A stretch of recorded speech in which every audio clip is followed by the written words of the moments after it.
Methodist Church. We are embarking on our 28-day generosity challenge. And today, we hope you picked up the book. You can download it online. You can have it ordered. But it's the 28-day generosity challenge. And so today, we're actually going to focus on what it means to do the generosity assessment, which is actually in the week 1 chapter of the book.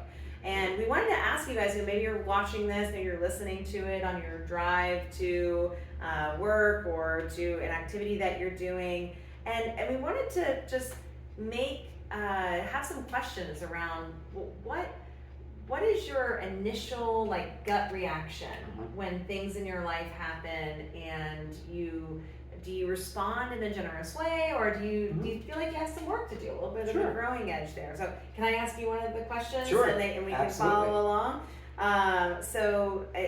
First question. Compared to my family and friends, I believe I'm very generous. What would you say about that? Well, if I say I am, then I'm going to sound like this arrogant person. I would hope to think that. I come from a pretty generous family. I came from family that tithes. So for us, for me, as I think about that, if I'm to compare my personal family and my growing up, I would say my parents were generous. I was not.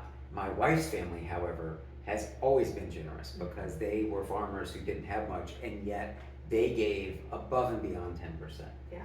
And so when I answer that question, I hope that that's the case, and so yeah. And that question is not meant to shame, right? No, it's meant to have that question of what's my legacy, of people who've raised me, and what's the legacy that I want to leave moving forward, right? Sure. And I think that in any season of our life, it's good to have that evaluation and say, hey, I want to be a generous person. What can I do in my life to be more generous? These examples in my life. All right. So I'm going to ask you another question. So this one says, when I receive a bonus or a raise, I consider how I could help someone else with the additional money. Oh, I knew you were asking that. I thought about that. I can think of examples of people that have had, I can think of people that in my life who they got a inheritance, and the first thing they did was they wanted to take family members to Disney World that couldn't afford it, or they used that money for other people. And I definitely had a moment of when have I done that? And the time that I can think of it the most is thinking about making people in my life happy, so my family members and things. Or I've always wanted, I know it's not like I'm coming into a big amount of money or anything on every day, but if it happens, I would love to bless the church with a scholarship or things that I've been blessed by the church, like music, things like that. Sure. I've always wanted to be. I've never been in a family that had that kind of means, but if I could, I would love to do that. One of the things that our generosity committee is reinstating the Cobbler Society, which is it's now the Cobbler Circle, and that's basically to put the church as a bequest, and that's a way I think that you're talking about there. I was in a campaign years and years ago. We were doing a capital campaign for a church, and the consultant told a story of how there was a great businessman, and his motivation for giving to the church was that he loved to give to the church, but he said, I want my business to be more successful so I can make more money, so I can take that 10% and raise my 10% based on what I brought in. Absolutely. Which I think is really, that's Wesleyan. That's very Wesleyan. And what is that? That's the kind of mentality that this idea of being born to be generous, I think, is good. So these are the kinds of questions that are asked in that. I wanted to just talk about, they have actually a 1 to 9 scale, which you're not going to be able to do unless you want to write it down.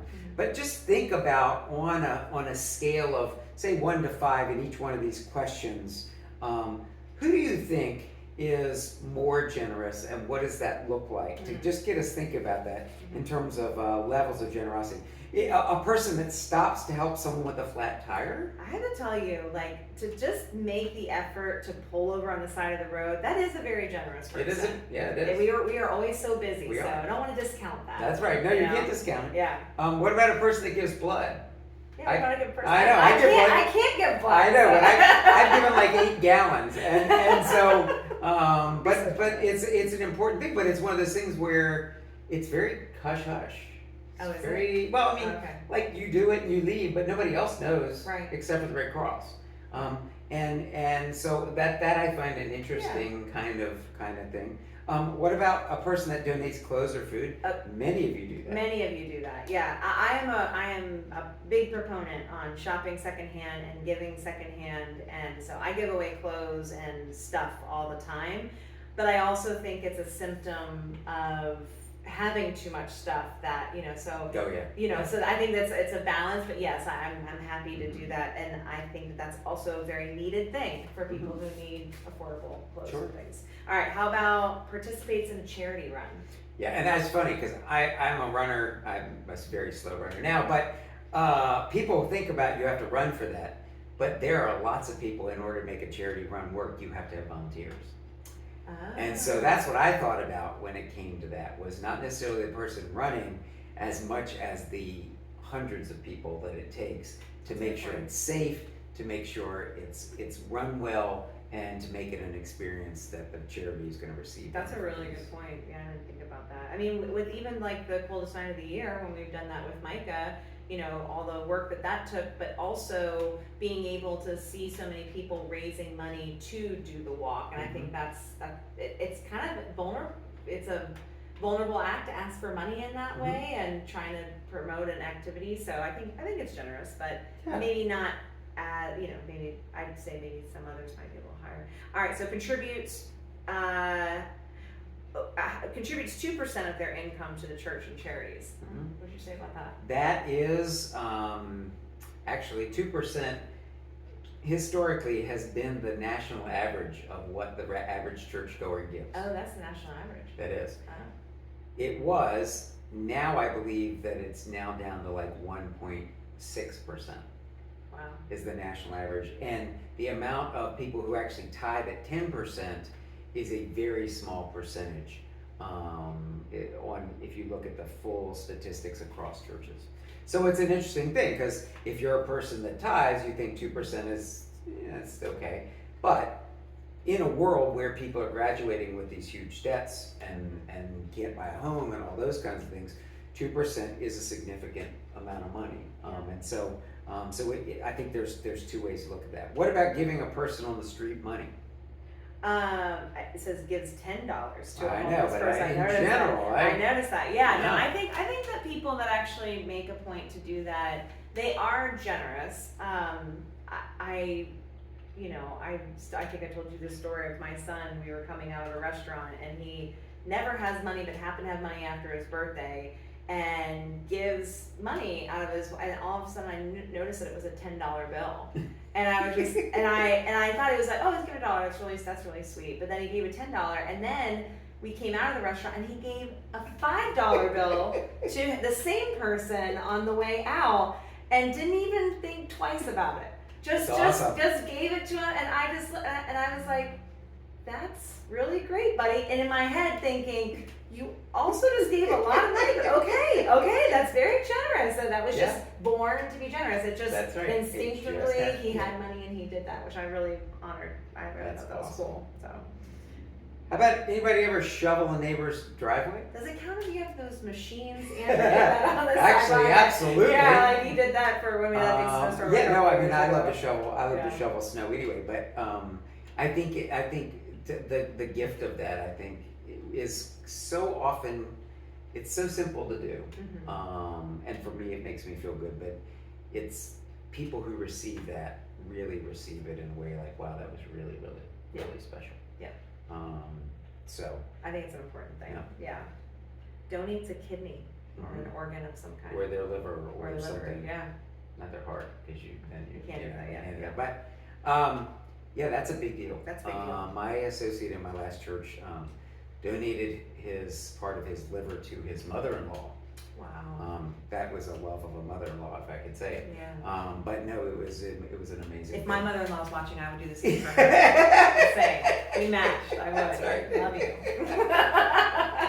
But I mean, that was part of what he did, and it was incredible for the church to go through that and support them in that. So, and the last one is leaves their entire estate to the church. That's me. That honestly, the more I think about that, I know you're just bringing up the cobbler circle, but I think that is, I'm not just saying this because I'm a pastor, I mean that, but to think about your inheritance and to think about, if you are intentional about caring about the church, you have loved this church your whole life and you want to give back to it to make sure it sustains itself.